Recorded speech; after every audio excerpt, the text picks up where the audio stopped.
কেইঘণ্টামানতে ঠাণ্ডা হৈ গ'ল আকাশ ফুকনৰ নেতাগিৰি।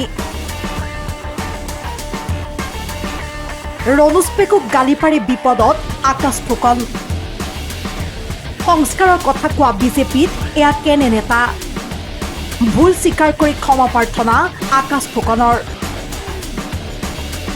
বিষয়টোক লৈ প্ৰতিক্ৰিয়া মুখ্যমন্ত্ৰী ডক্টৰ হিমন্ত বিশ্ব শৰ্মাৰ।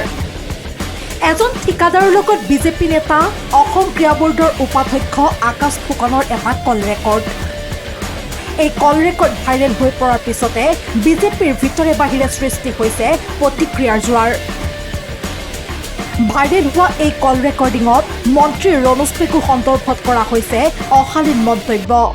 মাথো সিমানেই নহয়, এনে কিছু মন্তব্য আছে যিবোৰ অসম্পাদিত ৰূপত শুনাব নোৱাৰি। প্ৰথমতে শুনি লওক এই কল ৰেকৰ্ডিংটো। মোৰ কথা ক'বলৈ হাক দি মই ৰণোজ পেগুৰ নেতা নহয়, মোৰ নেতা ৰণোজ পেগু নহয়, মোৰ নেতা হিমন্ত বিশ্ব। শুনি লওক গোবিন্দ, ফুফুৰাই লৈ যাম চিএমৰ ঘৰত। তই মোক চিনি পোৱা নাই, মোৰ চিএমৰ ঘৰুৱা নিচিনা। তই মোক পইচা 10,000 20,000 বিচৰা কাৰণে তই লৈ গৈছে হা না ৰণোজ পেগু কথা ক'বলৈ আহিছ মোৰ আগত। তই সি ডেগাত কাম নাই, সি আহিছিলে নেকি ইলেকশ্যনত? ৰণোজ পেগু কৈছে নি লগ ক'ব জানে কিয় ষ্টেডিয়ামটোৰ কথা এটা কথা ক'ব নোৱাৰে, এটা এডুকেশ্যন ডিপাৰ্টমেণ্ট চলাব পৰা। কিন্তু নিজকে ডাঙৰ নেতা বুলি ভবা আকাশ ফুকনৰ দম্ভ অহংকাৰ কিছু সময়ৰ ভিতৰতে নোহোৱা হ'ল। এক প্ৰকাৰ নিশাৰ ভিতৰতে ঠাণ্ডা হৈ গ'ল আকাশ ফুকনৰ নেতাগিৰি। পৰিস্থিতি বিষম দেখি সংবাদ মাধ্যমৰ আগত ক্ষমা প্ৰাৰ্থনা আকাশ ফুকনৰ। মানসিক চাপৰ বশৱৰ্তী হৈ চৰম অভব্য আচৰণ কৰিছিলো বুলি ভুল স্বীকাৰ কৰি বিনা চৰ্তে ক্ষমা প্ৰাৰ্থনা আকাশ ফুকনৰ। কথা ঘটনা হৈছে দুৰ্ভাগ্যজনক বুলি মই ভাবো। এটা বিশেষ পৰিস্থিতিত মোক উত্তেজনা বশৱৰ্তী ক'বলগীয়া হ'ল। আৰু এটা ইণ্টাৰেষ্টিং কথা, সেই সময়ত আৰু এটা ঘটনা হৈছিল। মোৰ এটা মেডিকেল ৰিপৰ্ট আছিল, এটা হেল্থ ইছ্যু আছিল, ৰিপৰ্ট আহিছিল, খুব ভাল নাছিল। ছেকেণ্ড ইমিডিয়েটলি মানে সেই মুহূৰ্ততে কাকতলীয়া সংযোগ বুলি মই কওঁ যে মোৰ ভাতৃও এটা ৰিপৰ্ট আহিছে। তেওঁ মোক ফোন কৰিছে যে মোৰ এটা ৰিপৰ্ট এনেকুৱা আহিছে। মই কোৱা নাই মোৰ ৰিপৰ্ট বেয়া আহিছে। তেনেকুৱা এটা মানসিক চেপাৰ মাজত থকাৰ সময়তে দুৰ্ভাগ্যজনকভাৱে ঘটনা বা পৰিৱেশটো হ'ল। যথেষ্ট প্ৰজ্ঞা থকা ব্যক্তি আমাৰ ডক্টৰ ৰণোজ পেগু ডাঙৰীয়া। তেখেতৰ কথা মই তেনেকে খঙত ক'বলগীয়া হোৱাৰ কাৰণে, তেখেতক মনত দুখ দিয়াৰ কাৰণে মই যথেষ্ট দুখ পাইছো। আৰু হয়তো মই জীৱন থকালৈকে মই ৰণোজ পেগু ডাঙৰীয়াৰ ক্ষেত্ৰত কোৱা কথাটোৱে মোক মনত দুখ দি থাকিব। কিন্তু ক্ষমা মাৰ্জনায়ো বিপদ কমাব পৰা নাই বিজেপি নেতাজনৰ। বিষয়টোক লৈ প্ৰতিক্ৰিয়া মুখ্যমন্ত্ৰীৰ।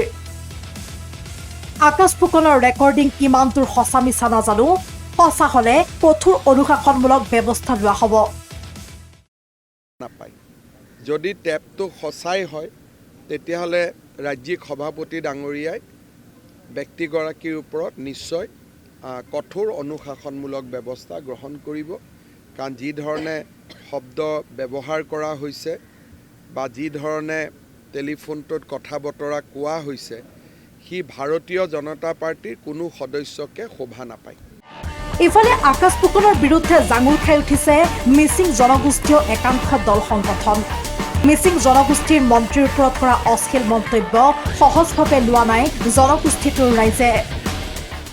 মন্ত্ৰী ৰণোজ পেগু ডাঙৰীয়াক যি অশালীন বাক্যৰে ব্যৱহাৰ কৰিছে, সেইটো সঁচাকৈ আমি পোনপ্ৰথমে এই ব্ৰহ্মপুত্ৰ এলেকাৰ মিচিং ৰাইজ হিচাপে আমি গৰিহণা দিছোঁ। আৰু তেখেতক আমি এই মঞ্চৰ পৰা উকিয়াই দিব বিচাৰিছোঁ যে ভৱিষ্যতে যাতে এনেকুৱা মন্তব্য কোনো মন্ত্ৰীৰ ওপৰত নিদিয়ে, জনজাতি মন্ত্ৰীৰ ওপৰত নিদিয়ে। এইটো আমি ইয়াৰ পৰা এই মঞ্চৰ পৰা উকিয়াই দিছোঁ। আৰু ভৱিষ্যতে যদি এনে কাৰ্য কৰে আমি তীব্ৰ আন্দোলন গঢ়ি তুলিম এই অঞ্চলটোত। কথা হ'ল, সংস্কাৰৰ কথা কোৱা বিজেপিৰ ভিতৰত থকা এইসকল নেতাৰ এয়া কি সংস্কাৰ? কিয় গুৰু গোসাঁই নামানি নিজকে ডাঙৰ নেতা বুলি ভাবে একাংশই? দেৰগাঁৱৰ পৰা নিৰঞ্জন দাসৰ সহযোগত ব্যুৰ' ৰিপৰ্ট, প্ৰথম খবৰ।